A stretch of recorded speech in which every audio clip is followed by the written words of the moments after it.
हाय प्यारे बच्चों, आप हैं हमारी समतल MK40 अकेडमी में आपका स्वागत है। अगर अभी तक आपने हमारे चैनल को लाइक और सब्सक्राइब अगर नहीं किया प्यारे बच्चों तो कर दीजिए, क्योंकि आज मैं बताना चाहूँगा सोशल साइंस का क्लास 10th का मोस्ट इंपॉर्टेंट क्वेश्चन 1 से लेकर 30 तक ऑब्जेक्टिव क्वेश्चन प्यारे बच्चों, जो एग्जाम के संदर्भ में काफ़ी इंपॉर्टेंट हो जाता है प्यारे बच्चों। क्यों? क्योंकि कहा जाता है नेट में छोड़ा गया यही क्वेश्चन है प्यारे बच्चों, जो आपके एग्जाम के लिए काफ़ी हेल्पफुल साबित हो सकता है प्यारे बच्चों। चलिए इसको बताते हैं, क्यों नेट में ऐसा ही क्वेश्चन आपको बताया गया, तो उसका सलूशन चलिए मैं आपको बताता हूँ प्यारे बच्चों। चलिए मिलते हैं, इस क्वेश्चन को कैसे सॉल्व करते हैं, ठीक है। चलिए देखिए प्यारे बच्चों, निम्नलिखित में से कौन जैव संसाधन का उदाहरण है प्यारे बच्चों? जैव संसाधन, मनुष्य, जल, सूर्यताप या लोह अयस्क। तो इसका आंसर कौन है प्यारे बच्चों? मनुष्य। मनुष्य क्या है? जैव संसाधन है। जैव संसाधन मतलब इसमें जान है प्यारे बच्चों, जिसका इस्तेमाल किया जाता है। मतलब देखिए जल, सूर्यताप, लोयस, क्या ये अजैव संसाधन है? क्या अजैव, यानी कि जैव है तो यानी मनुष्य जैव है तो ये सभी अजैव होगा। आगे देखिए, मानव जीवन की गुणवत्ता और विश्व शांति बनाए रखने के लिए संसाधनों का समाज में कैसा बंटवारा होना चाहिए प्यारे बच्चों? समाज में संसाधन का बंटवारा कैसा होना चाहिए? अमीर के हिसाब से, मतलब जो अमीर है क्या वो बांटेगा? गरीब के हिसाब से, क्या गरीब जो सोचता है उसके अनुसार ही संसाधन बांटा जाना चाहिए? सरकार के हिसाब से बताओ, सरकार बांटेगा कि संसाधन किसके पास होना चाहिए, किसके पास नहीं होना चाहिए? न्याय संगत, तो देखिए इसका आंसर क्या है प्यारे बच्चों? न्याय संगत है। क्या है? न्याय, मतलब न्याय के आधार पर जिसके पास जितना संसाधन बांटना चाहिए उसके आधार पे होना चाहिए, ना कि गरीब के आधार पे ही बांटना चाहिए, ना ही अमीर के आधार पे बांटना चाहिए, ना ही सरकार के हिसाब से। जो न्याय संगत है, जो सही है, उसी के आधार पे बांटना चाहिए। तो इसका आंसर क्या है प्यारे बच्चों? न्याय संगत। निकोबारी कबूतर किस जाति के श्रेणी में आते हैं? देखिए, सामान्य जाति, दुर्लभ जाति, स्थानीय जातियां, लुप्त जातियां। तो कहा जाता है प्यारे बच्चों ये स्थानीय जातियां हैं। निकोबारी कबूतर किससे जाति श्रेणी में आते हैं प्यारे बच्चों? स्थानीय जाति, ठीक है। अगला देखिए, निम्नलिखित में से कौन सुमेलित नहीं है? सुमेलित का मतलब होता है प्यारे बच्चों मैच नहीं खाता है, मिलान नहीं होता है। जो बचपन में आपने पढ़ा हो कि मिलान चिन्ह किसे कहते हैं, उसको मिलाने का होता है। महानदी, हीराकुंड परियोजना, तो टांका भूमिगत जल टैंक, इल्तुतमिश, हौज खास, गंगा गंगा भाखड़ा नंगल परियोजना। तो इसका आंसर क्या है? गंगा भाड़ा भागड़ा नंगल परियोजना, क्योंकि ये संबंधित नहीं है, मैच नहीं खाता पैर बच्चों। रबी फसलों को किस ऋतु में बोया जाता है पैर बच्चों? बताइए, अब बताइए। अब रबी फसल, ग्रीष्म ऋतु, शीत ऋतु, वर्षा ऋतु, इनमें सभी। तो देखिए पैर बच्चों, इसका आंसर क्या है? शीत ऋतु। क्या पैर बच्चों? शीत ऋतु। रबी फसल जो होता है पैर बच्चों, धूप जो कड़क होता है ना पैर बच्चों, तब उसमें वो बोया जाता है। तो कहता है क्या? शीत ऋतु। शीत ऋतु इसके लिए क्या सबसे अच्छा है? चलिए आगे देखते हैं। देखिए प्यारे बच्चों, चाय किस प्रकार की कृषि का उदाहरण? देखिए प्यारे बच्चों, चाय जीवन निर्वाह कृषि, प्रारंभिक कृषि, रोपण कृषि या झूम कृषि। तो कहा जाता है रोपण कृषि से संबंधित है। किससे संबंधित है प्यारे बच्चों? रोपण कृषि से। किससे संबंधित है? रोपण कृषि। झारखंड के गुआ और नोवा मुंडी में कौन सा खनिज पाया जाता है प्यारे बच्चों? कौन सा खनिज पाया जाता है? लोह अयस्क, कोयला, तांबा, अभ्रक। तो इसका आंसर क्या है प्यारे बच्चों? इसका आंसर है लोएस। क्या है? लोएस इसका आंसर है। निम्नलिखित में से किसका परिवहन पाइपलाइन द्वारा होता है? पाइपलाइन द्वारा प्यारे बच्चों, जो पाइपों के माध्यम से जमीन के अंदर से पहुंचाया जाता है। पानी, पानी तो पाइपलाइन होता है। कच्चा तेल, तेल भी पाइपलाइन के माध्यम से पहुंचा सकते हैं। पेट्रोलियम उत्पाद, तो बहुत सारा पेट्रोलियम जो उत्पाद जो होता है प्यारे बच्चों, पाइप के माध्यम से पहुंचता है, यानी इनमें सभी। इसका आंसर क्या है? इनमें सभी है प्यारे बच्चों। अगला देखिए, हमारे देश की 22 प्रमुख भाषाओं को संविधान की किस अनुसूची में रखा गया प्यारे बच्चों? जो हमारा संविधान बना प्यारे बच्चों, तो कहा जाता है जो देश की जो प्रमुख 22 भाषा था उसको किस में शामिल किया गया था, वो समझना जरूरी है। तो कहा जाता है कि अनुसूची 8, अनुसूची 9, अनुसूची 7, अनुसूची 6। तो इसका आंसर क्या है? अनुसूची 8 है। कितना है प्यारे बच्चों? अनुसूची 8 है। आगे देखिए, स्थानीय शासन, स्थानीय शासन व्यवस्था में कितना पद महिलाओं के लिए आरक्षित है? कितना पद प्यारे बच्चों महिलाओं के लिए आरक्षित किया गया है? 1/3, 1/4, 2/3, 3/3। तो इसका आंसर क्या है प्यारे बच्चों? 1/3। मतलब कहा जाता है कि 3 में एक 3 सदस्य में 1 महिला सदस्य होगा, ठीक है। अमेरिका में नागरिक अधिकार आंदोलन कब हुआ है? कहा था पहले तो अमेरिका जो था उसमें नागरिक आंदोलन कब हुआ था?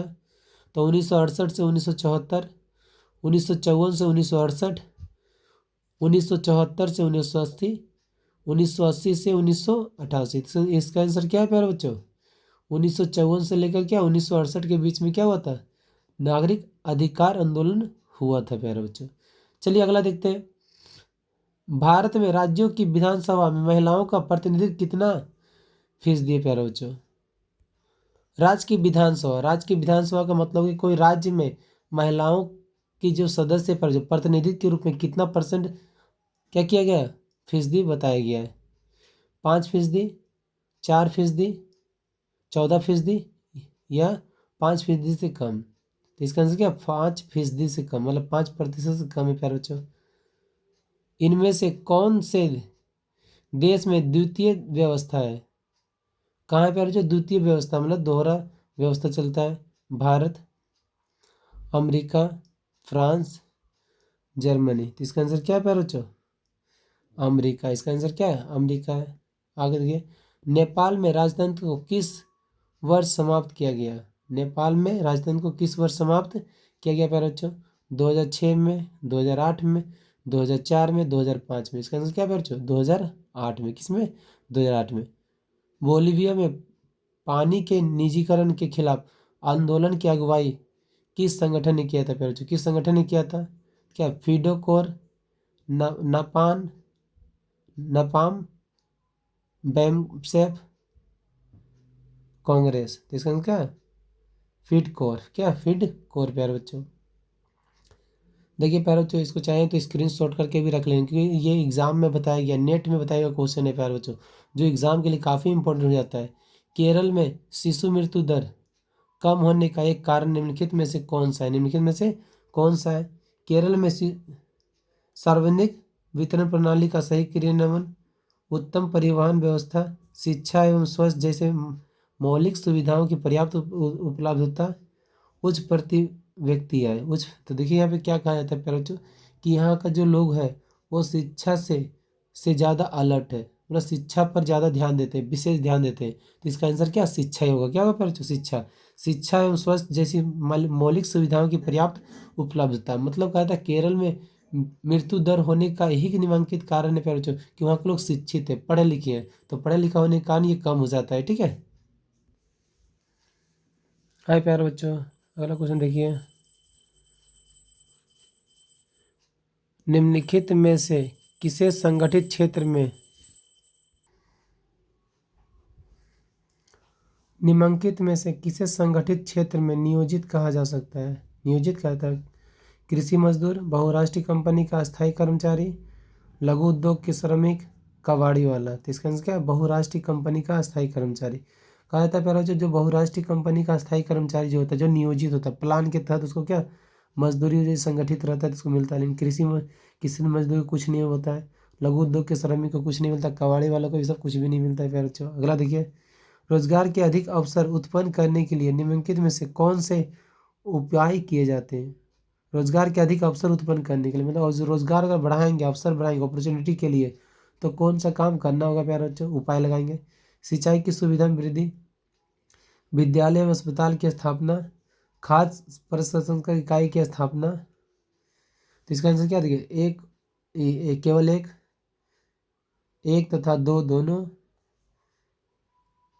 तीन और दो और तीन, एक, दो तथा तीन। तो इसका आंसर क्या कहा जाता है प्यारे बच्चों कि अगर अगर मान लीजिए हम रोजगार का अवसर बढ़ाएंगे तो सिंचाई की सुविधा में वृद्धि करना पड़ेगा, जब बढ़ा देंगे तो और रोजगार का अवसर मिलेगा। विद्यालय और अस्पताल की व्यवस्था करेंगे, अगर मान लीजिए विद्यालय और अस्पताल की व्यवस्था करेंगे प्यारे बच्चों तो उसमें लोगों को कर्मचारी की आवश्यकता होती है, रोजगार भी मिलती है सबको। खाद्य प्रसंस्करण इकाई की स्थापना, मतलब खाद से संबंधित जो भी जांच पड़ताल का जो होता है, अगर उसकी स्थापना करेंगे तो लोगों को रोजगार ज़्यादा मिलेगा प्यारे बच्चों। तो इसका आंसर जो होगा वो एक, दो, तीन, तीनों का तीनों इसका आंसर सही है प्यारे बच्चों। ठीक है, आपको इस तरह क्वेश्चन को एनालिसिस करके थोड़ा सा बनाना पड़ेगा, तब आपको क्लियर होगा प्यारे बच्चों। इस तरह क्वेश्चन पहले नहीं पूछता था, लेकिन आपका देखिए जेक वेट में पूछा जाने लगा। निम्नलिखित में से कौन सी एजेंसी भारत सरकार की ओर से करेंसी नोट जारी करती है? देखिए कौन कौन सी एजेंसी भारत सरकार की ओर से नोट करेंसी जारी करता है? भारत के वित्त मंत्री इन्हें जारी करते हैं। भारतीय रिजर्व बैंक द्वारा जारी किया जाता है। देश के सभी बैंक करेंसी नोट जारी कर सकते हैं। देखिए देश का सभी बैंक, ऐसा थोड़ी होता है प्यारे बच्चों। केंद्रीय बैंक केवल बोलता है कर सकता है। विश्व बैंक करेंसी नोट जारी करता है, विश्व बैंक। तो ये भी नहीं प्यारे बच्चों। तो इसमें का आंसर जो है प्यारे, तो भारत सरकार का जो अगर नोट करेंसी जो जारी करेगा प्यारे बच्चों, RBI। कौन करेगा? RBI, reserve bank of India, यानी भारतीय रिजर्व बैंक के द्वारा जारी किया जाता है प्यारे बच्चों करेंसी नोट। ये इसका आंसर है, यानी कि भारतीय रिजर्व बैंक। चलिए अगला क्वेश्चन देखते हैं। राम और श्याम दो छोटे किसान हैं, ठीक है, दो छोटा किसान है। चलिए छोटे देखते मान लेते हैं कि जिन्होंने अलग अलग स्रोतों से, ठीक है प्यारे बच्चों, अलग अलग स्रोतों से 20,000 कर्ज लिया। देखिए 20,000 का लोन लेता है प्यारे बच्चों। राम ने 1.5 ब्याज प्रति माह की दर से एक व्यापारी से कर्ज लिया। देखिए इसका ब्याज का दर कितना है, जबकि श्याम ने यह कर्ज बैंक से प्रति वर्ष 8% ब्याज पर ऋण लिया। अब देखिए एक लेता है साहूकार से, ठीक है, और एक लेता है बैंक से। उपयुक्त आधार पर निम्नलिखित में से कौन सा कथन सत्य है प्यारो? जो कथन सत्य है उसका ऊपर देखते हैं। राम ने सही किया क्योंकि उसे किसी प्रकार की कागजी कार्रवाई नहीं करनी पड़ी। प्यारो जो कागजी कार्रवाई नहीं करना पड़ा, तो देखते हैं सही है गलत। श्याम की हालत ज़्यादा खराब है क्योंकि उसे ज़्यादा ब्याज देना पड़ रहा है। आगे देखते हैं। राम की हालत ज़्यादा खराब है, राम की हालत क्या है? ज़्यादा खराब है क्योंकि वे ज़्यादा ब्याज दे रहा है। श्याम बेहतर है क्योंकि उसे ज़्यादा ब्याज मिल रहा है। तो इसका आंसर क्या है प्यारे बच्चों? देखिए राम की हालत ज़्यादा खराब है क्योंकि वे ज़्यादा ब्याज दे रहे हैं। देखिए प्यारे बच्चों क्या बोला गया है कि सही कथन बोल रहा है प्यारे। देखिए 1.5, तो ये 12 महीने में क्या होता है प्यारे बच्चों? 12, एक साल में 12 महीना होता है, यानी 1.5 को अगर मान लीजिए अगर इसको मल्टीप्लाई करते हैं प्यारे बच्चों, तो 1.5 इंटू 12, तो कितना हो जाएगा प्यारे बच्चों? 180 हो जाएगा। कितना हो जाएगा? हाँ 180 हो जाएगा, यानी 18% ब्याज लग रहा है सालाना। क्या लग रहा है? 18%। और इसको कितना देना पड़ रहा है प्यारे बच्चों? 8%। देखिए प्यारे बच्चों राम का हालत क्यों खराब? देखिए कहा जाता है कि जो राम जो है उस साल में कितना 18% ब्याज दे रहे हैं। कितना दे रहा है प्यारे बच्चों? 18%। और श्याम जो है साल में कितना दे रहा है? 8%। देखिए कितना परसेंट ज़्यादा है, देखिए तो, यानी 10% एक्स्ट्रा है। इसका आंसर क्या है प्यारे बच्चों? ठीक है, राम की हालत ज़्यादा खराब है क्योंकि वो ज़्यादा ब्याज दे रहा है, ज़्यादा ब्याज दे रहा है प्यारे बच्चों। चलिए अगला देखिए, इसी तरह बताया जाएगा आपको। भारत सरकार ने सूचना का अधिकार RTO, राइट टू इन्फॉर्मेशन नामक कानून कब लागू किया? अक्टूबर 2005, अगस्त 2006, जनवरी 2005, नवंबर 2007। इसका आंसर क्या है बच्चों? अक्टूबर 2005। अक्टूबर 2005 प्यारे बच्चों। अगला क्वेश्चन देखते हैं। सरकार द्वारा अब अवरोधों अथवा प्रतिबंधों को हटाने की प्रक्रिया क्या कहलाती है? अवरोध या प्रतिबंध हटाने की प्रक्रिया क्या कहते हैं प्यारे बच्चों? वैश्वीकरण, निजीकरण, उदारीकरण या राष्ट्रवाद। इसका आंसर क्या है? उदारीकरण जो होता है उसमें बहुत सारे अवरोधक जो होते हैं उसको धीरे धीरे हटा दिया जाता है प्यारे बच्चों। ऑन ऑनसट रेनन किस देश के दार्शनिक थे? जर्मनी, फ्रांसीसी, अमेरिकी, भारतीय। इसका आंसर क्या है? फ्रांसीसी है प्यारे बच्चों। फ्रांसीसी क्रांति कब हुई थी? फ्रांसीसी क्रांति कब हुई थी प्यारे बच्चों? 1789 में, 1857 में, 1757 में, या 1947 में। इसका आंसर क्या है प्यारे बच्चों? 1789 में। किसमें? 1789 में प्यारे बच्चों। यंग इटली भूमिगत संगठन के संस्थापक कौन थे? भूमिगत संगठन के संस्थापक कौन थे? Hitler, Napoleon, Giuseppe Mazzini, Karl Marx. इसका आंसर क्या है प्यारे बच्चों? ज्यूसेपे मैत्सिनी, ज्यूसेपे मैत्सिनी थे प्यारे बच्चों। अगला देखिए क्वेश्चन। महात्मा गांधी दक्षिण अफ्रीका से भारत कब लौटे? महात्मा गांधी दक्षिण अफ्रीका से भारत कब लौटे? जनवरी 1919, 1915, अगस्त 1921, मार्च 1930, जनवरी 1950। इसका आंसर क्या है प्यारे बच्चों? जनवरी 1915 में पहुंचे प्यारे बच्चों। ठीक है, अफ्रीका से भारत गांधी जी। पूना पैक्ट डॉक्टर भीमराव अम्बेडकर एवं किसके मध्य समझौता हुआ था प्यारे बच्चों? जवाहरलाल नेहरू, सरदार पटेल, डॉक्टर राजेंद्र प्रसाद, महात्मा गांधी। तो कहा जाता है प्यारे बच्चों जो पूना पैक्ट हुआ था ना प्यारे बच्चों, तो भीमराव अम्बेडकर और महात्मा गांधी के बीच ये संपन्न हुआ था। चलिए अगला क्वेश्चन देखते हैं। 1890 के दशक में रिंडर पेस्ट नामक बीमारी किस देश में बहुत तेजी से फैल रहा था प्यारे बच्चों? किस देश में? America, Africa, Britain fail, Japan. तो इसका आंसर क्या अफ्रीका। तो कहा जाता है रिंडरपेस्ट जो होता है प्यारे बच्चों जानवरों में फैलने वाला बीमारी है। किसमें फैलने वाला, जानवरों में फैलने वाला प्यारे बच्चों बीमारी है। चलिए अगला क्वेश्चन देखते हैं। निम्नलिखित में से कौन देश मित्र राष्ट्र के पाले में था। कौन सा देश मित्र राष्ट्र के पाले में, तो मतलब जो मित्र राष्ट्र के नहीं था वो देखते लेते हैं। तुर्की, ऑस्ट्रेलिया, ब्रिटेन, जर्मनी। ये क्या थे प्यारे बच्चों, ये मित्र राष्ट्र के पाले में थे। ब्रिटेन कौन थे, मित्र राष्ट्र के पाले में। स्पिनिंग जेनिंग मशीन किसके द्वारा बनाई गई थी प्यारे बच्चों, न्यूटन, केपलर, जेम्स हार्विज, राफेल। तो इसका आंसर क्या प्यारे बच्चों, जेम्स हार्विज। कहा था जो स्पिनिंग जेनिंग मशीन का आविष्कार किया गया था प्यारे बच्चों।